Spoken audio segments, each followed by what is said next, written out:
Om Namah Shivaya Gurave Satchidananda Mohortaye Nishprapanchaya Shantaye Nidalambaya Te Jase Om Triambakam Yajamahe Sugandim Pushtivardhanam Urvarukamivabandanam Mrityo Mokshya Mamrutaram Shanti, Shanti, Shanti. Om Namah Shivaya Gurave Satchidananda Mohortaye Nishprapanchaya Shantaye Nidalambaya Te Jase Om Triambakam Yajamahe Sugandim Pushtivardhanam Urvarukamivabandanam Mrityo Mokshya Mamrutaram Shanti, Shanti, Shanti. Peace, peace, peace. Well, hi there. This is me, Sally Kirkland, and I'm here with my good friend Kurt Evans, a second week in a row. That's right. And I'm going to start off tonight doing a little blessing of prayer regarding Egypt. And then I'm going to turn it over to Kurt and let him ask me anything he wants. Whether or not I answer it is something else, but he has free reign.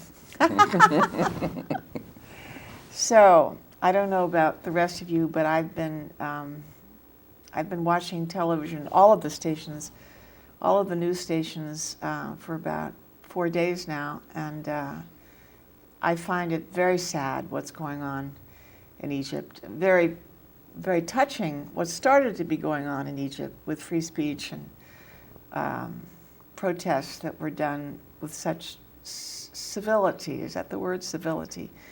And then to have it turn into the massacre that it has, and now to the point where the reporters are being injured and targeted in such an ugly way. And then to hear that aside from Egypt, Yemen is now having their revolution and following on the heels of Tunisia and of course Egypt. And so one hopes that out of the chaos will come creativity, but one takes a moment to pray. So Father, Mother God, we ask just now for your light, your love, the light of the Christ consciousness, the mystical traveler consciousness, to surround, protect, and fill all of us for our highest good.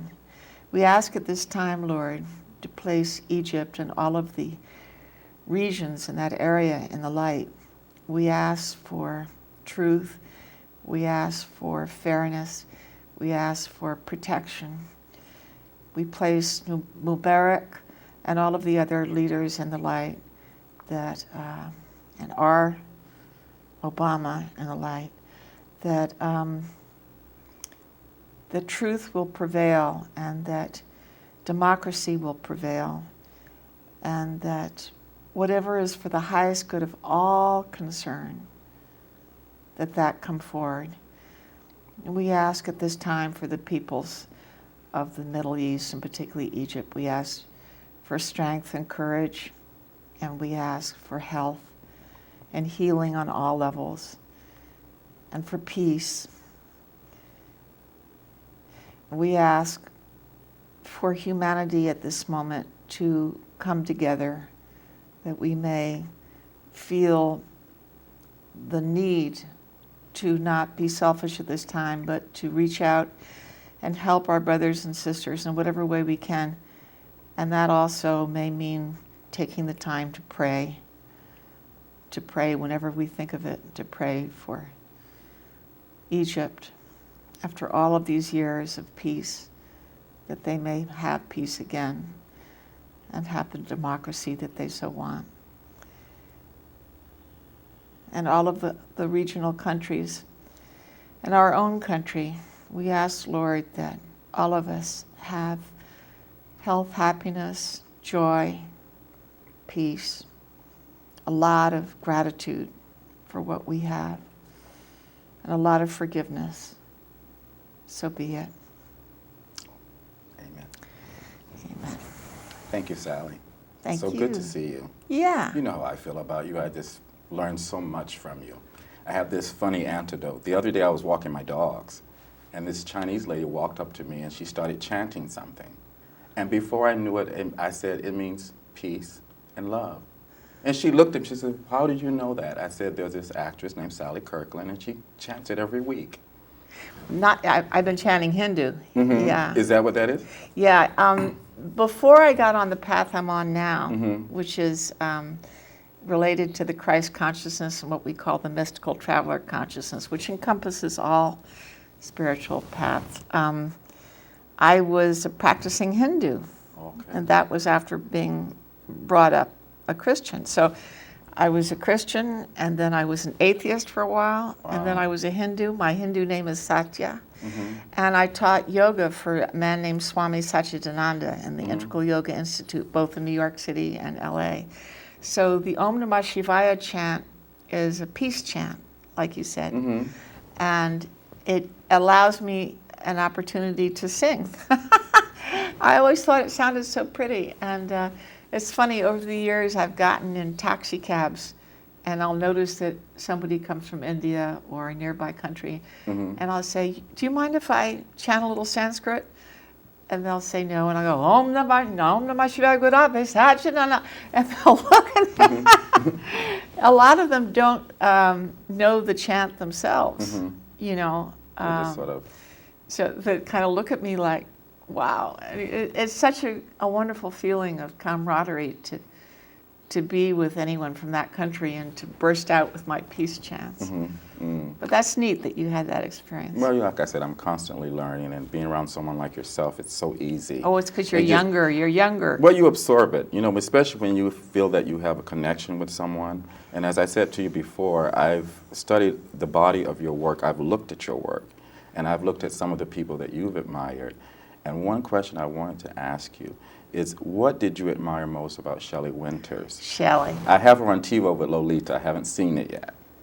Oh, she's fabulous in Lolita. I think I taught her lines for did Lolita. You? Wow. Because she sort of adopted me when I was 18, and what did I admire most about her was her humanitarianism. You know, she deeply cared about democracy, about Martin Luther King, and working with him, working with the Kennedys, working with the unions, working for the fairness for everybody. And so I had a mentor from the age of 18 on who wasn't just an actress. She was somebody who would get on Johnny Carson and just kick ass with whatever she wanted the world to know about fairness. And I had a point. You were saying that Shelley Winters would I admire. Did I answer the question? Well, I want to know... Oh, I started to say to you that at 18 she took me into her house. Because I was sort of a troubled youth at that point, and wow, so I didn't know that. she took me into her house. I mean, I would be her assistant, her protege, her godchild, her everything. And then out here in LA, when I first came out here, I lived with her over on Oakhurst Avenue. Wow. And she would take me to everything. And back then, there was this famous pharmacy called Schwab's. I remember that. And if you wanted to be a star, you had to get all dolled up and go, preferably with somebody famous like Shelley, to Schwab's and sit there in the booth and wait to be somebody to say, and Shelley, who do you have with you today? And so I was 18, 19, 20. I was very, very young. And maybe I was a little younger. Maybe I was in my 20s already, and it was more in New York when I was 18, 19, 20. But she got me in the Actors Studio, and she would introduce me to everybody and say, this is the most talented young person at the Actors Studio. And what an incredible thing. I mean, whether or not that was true, that was my label. Shelley Winters says, the most talented young person at the Actors Studio. So it was great. Is it from her that you learned? Because I've seen you with your students, and I noticed that you give them a look like, get out there and do it. I don't want to hear about your nervousness, just do it. Did you get that from her? Yeah. I wondered. Yeah, she yelled and screamed at me a lot, too, when she felt that I that I wasn't doing the work. Mm-hmm. You comfortable? The director's trying to tell me something and I can't figure it out. It might be because I moved your chair from the way he had it originally. But, Thank you. But that was because of this neck problem I have. I That's see. okay. I'll twist around. We'll make it work. Anyway, Shelley was my mom in many respects. My own mother was pretty incredible, the fashion editor of Vogue and Life and all that. But because Shelley was in show business, she was my mother in the arts.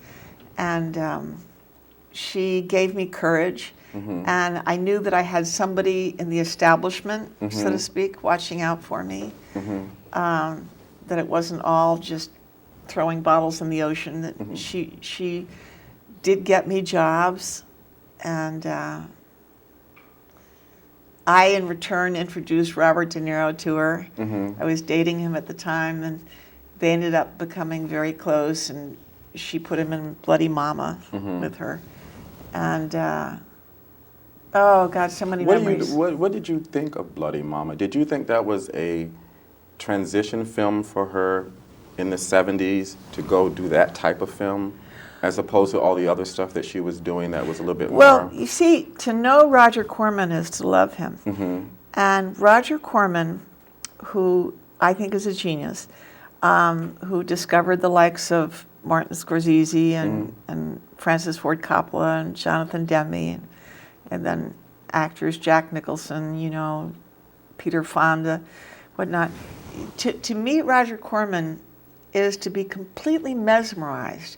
And he could talk you into anything. Right after I got my Oscar nomination for Anna, he talked me into doing a femme fatale part in The Heat of Passion. Okay. Now, at William Morris at the time, the last thing they wanted me to do was In the Heat of Passion for Roger Corman. But Roger Corman had spent years teaching me, putting me in Crazy Mama, Big Bad Mama, various films, Georgia Peaches, whatnot. He had me casting movies for him, and then he trained me to produce, and then he signed a contract with me to direct, but I got ill at the time, and I didn't end up doing that. But that allowed me to direct for Showtime television, having his, you know, support. And I imagine if he said to Shelley, I want you to be Mama and Bloody Mama, she would have said yes, because you can't say no to Roger Corman. When I was an acting teacher, I mean, I've been an acting teacher since 1975, but when I was teaching in New York in 1986, 87, Sandra Bullock was a young 22-year-old or whatnot in my class.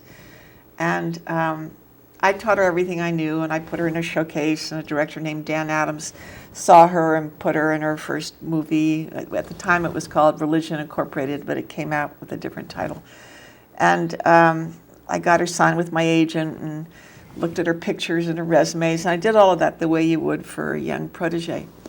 And right after she left class, she did the movie with Dan Adams. Almost the very next thing, she did a movie with Roger Corman. I mean, you know, it's like everybody in the industry can look at some point in their career and they have been mesmerized by Mr. Corman. And he's got quite, you know, when I did Ed TV for Ron Howard, I had been called in 10 years before that, so that was 98. So say in 88, I got a message from William Morris to go meet Ron Howard, and it was a film called Parenthood. And I said, do you want me to read for him? And they said, no, you don't have to read. You know, you've recently been nominated, and you've won the Golden Globe, and you've won the LA Film Critics Award, you've won this, you've won that. You don't have to read. So I went in, and Ron Howard said, will you read? And suddenly I'm like, this is Ron Howard. Of course I'll read. I'll do whatever you want. But I kept hearing William Morris, and I was sort of new to the game. I was new to being on the short A-list or whatnot. And so I said, well, Ron, did you see Anna? And he said, no. And I said, well, I'll have a copy immediately, messenger to you. And if you still want me to read after that, then, and obviously the disappointment in his face was just obvious. Any director worth their salt wants to see what you're going to do when they tell you what to do. They don't necessarily want to see what another director told you to do. So when I heard that, I heard this little thing inside my head saying, wrong, Sally, wrong. Tell him you'll read. You already know the script backwards and forwards. It was the Diane Wiest part in Parenthood. So anyway, he said, well, you're on a short list of 3 people, and I was just hoping you'd read today. I have to go to New York tomorrow. Oh, my God. Anyway, he went to New York. He met with Diane Wiest. She got the part. She got the Oscar for it. So 10 years later, when I'm told I'm going to go in and meet with Ron Howard for EdTV, I went in and I said, Ron, Roger Corman says hi. Because, you know, Roger Corman started off his career. And, oh, you know Roger. Oh, yeah, I know Roger. I'm the godmother of his oldest daughter, and he started me off as a producer and a director and this and that. And I know he started you off as director. So right away we were talking about Roger Corman for 15 minutes or so. And, Roger had a message for him. And anyway, I said, so how long do I have with you today? Because I don't want to make the same mistake I made 10 years ago. And he said, 45 minutes. Wow. And I said, 45 minutes? I couldn't believe my good luck. No director, maybe one other, a little-known film called Norma Jean Jack and Me, where I played Marilyn, also gave me 45 minutes. But that's only happened to me twice in my entire 45 years of acting. But I used Roger as the bridge. And, you know, Ron Howard adores him and puts him in his movies as well as having, you know, directed for him. So, is there anything else that you have not done that you would like to do, as in far as film or stage? Film or stage? Oh, you mean a specific project? Well, which either genre? I mean, is there anything on stage that you have not done that you would like to do? Or is there anything on film that you have not done that you would like to do? Oh, now you're going to make me use my brain. Okay. Well, I would love to get back on stage. I haven't been on stage in a run since 2000. What is that, 10 years ago? Oh, yeah. 11, almost 11. Yeah. I don't have a specific role in mind. I think it'd be really great for me to do a comedy, because I'm very known for my dramas on stage, but I'm not as well known for my comedy. And I can see myself doing a year run with a comedy. But it takes so much out of you if you're doing a drama, and I don't know how to phone it in. So when I get in there with my demons and the tears are streaming down my face and everything, night after night after night, I'm ready for a hospital.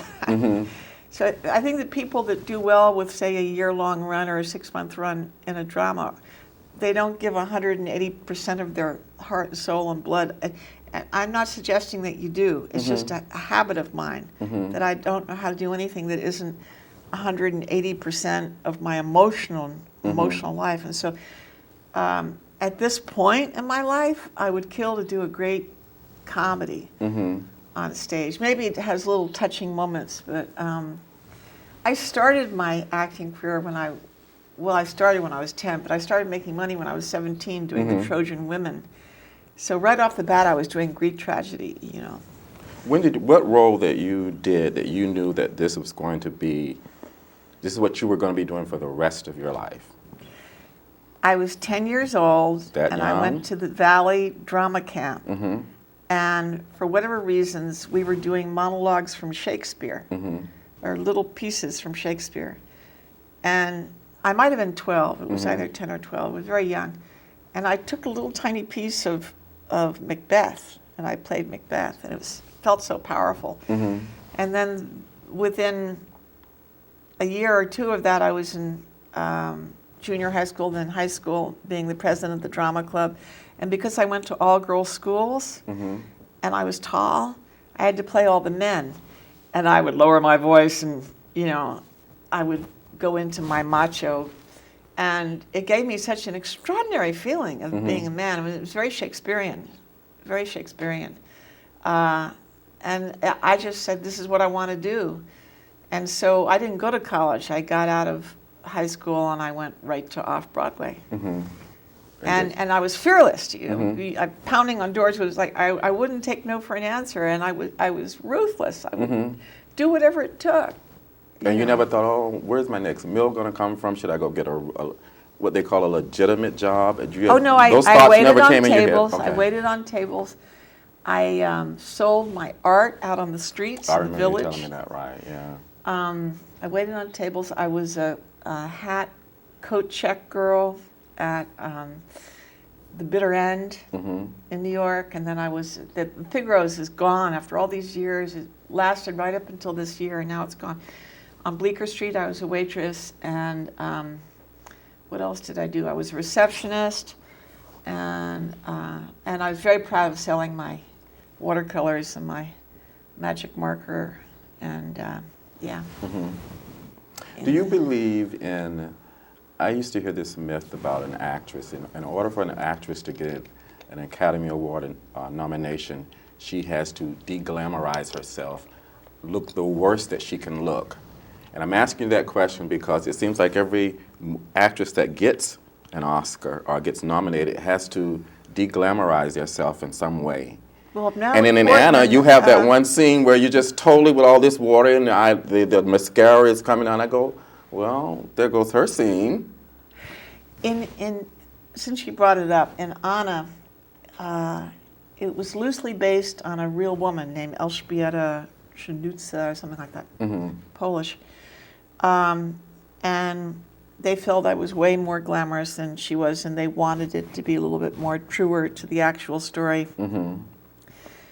Although she never shot a gun at the Christina character, but there was an actress named Joanna Pakula, they're both from Poland, where they had that relationship that I had in the film Anna. But they made me sign a rider in my contract that I would not be upset if they lit me in a particular way or made me up in a particular way or in any way deglamorized me. That was part of my deal. And so, yeah. But at the time you were working on it, did you have any idea would come to the Academy Award nomination? Yeah, I did, not because of me, but because the script by Agnieszka Holland, who was already a proven entity, she had done a film called Angry Harvest, which got a Golden Globe nomination for Best Screenplay, it may have even won something for Best European Film.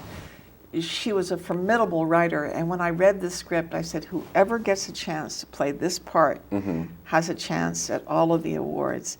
Now, mind you, I knew that it was only a $300,000 budget, and it was going to take miracles to get all the way. But it was in the writing, I felt.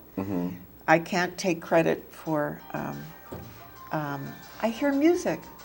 I can't take credit for knowing that I'm going to get nominated for this. Okay, we're going to take a little commercial while we find out where the cell phone is. It's not me. Not me. It's not me. But occasionally you do read a script and it's in the writing. It's one of those roles that forces you to go to absolutely every emotional color. And if you're good at your craft, then you say, at last I have a role where I can show my craft. So I heard rumors that Vanessa Redgrave's agent had it, and Liv Ullmann's agent had it, and American actresses Lee Grant and Shirley Knight, and various people.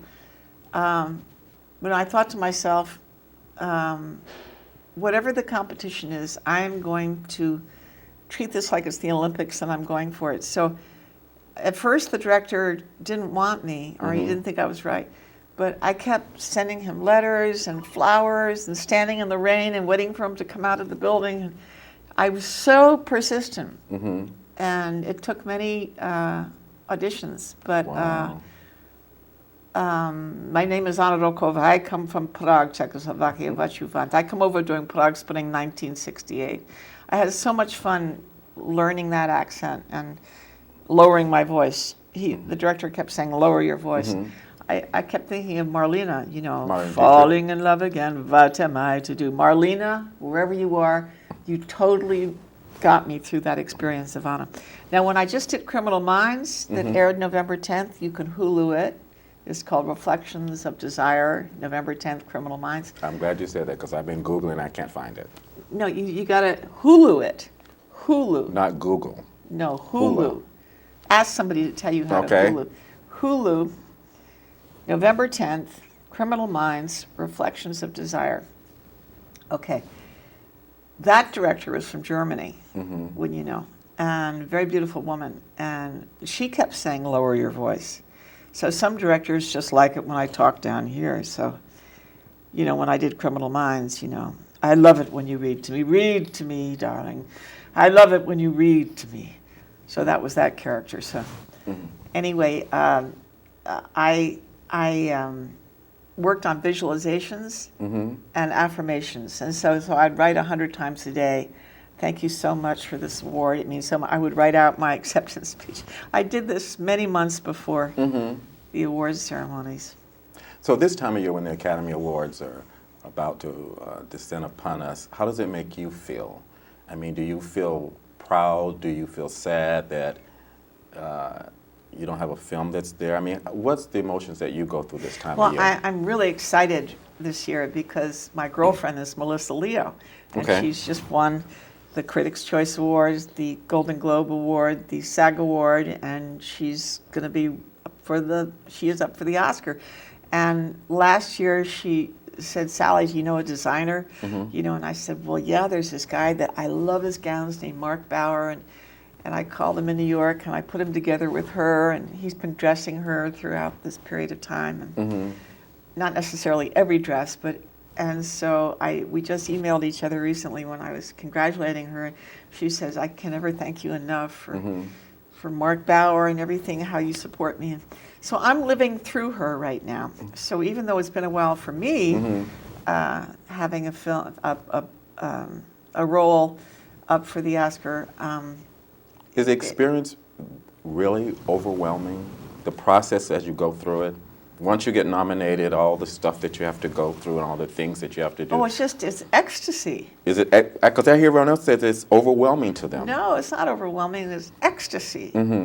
It's like, I would say that my favorite year in my life, aside from getting to know Bob Dylan, which would have been in the middle 70s, was 1988 when I got my soul initiation in my church, and I got won the Golden Globe and the LA Film Critics Award and the Independent Spirit Award, and then almost won the Oscar and lost a share. That was my favorite year. So now I'm just, we only have a minute left, but I'm just so excited for Melissa. You go, girl. And my friend David O. Russell, who directed The Fighter, and Christian Bale in The Fighter, and wonderful Colin Firth, and The King's Speech, and of course, Social Network. And it's all very exciting. So listen, Kurt, thank you so much for asking me these questions. It's so fun for me to turn the tables around. Will you do it again? I would love to. I would love to do a show just to dissect Anna and what you went through to prepare yourself for that role. I would love to do a show and just show a little snippets of your performances. I wonder if we can show a few scenes. I'm sure that you can. I'm positive that you can. And then you explain the process you went through to get that particular performance. Okay, we can do that. But I also would love it if you would ask me questions about my youth. Oh, okay. Of course, I'll do that too. Do we have more time? No, I guess not. Oh, thank you so much. I'm just so thrilled to be with you. Oh, and me too, you. You know I love you. That's it. It's Academy Awards on my brain. Yeah, no, I'm glad you asked it. It's on everybody else's brain right now.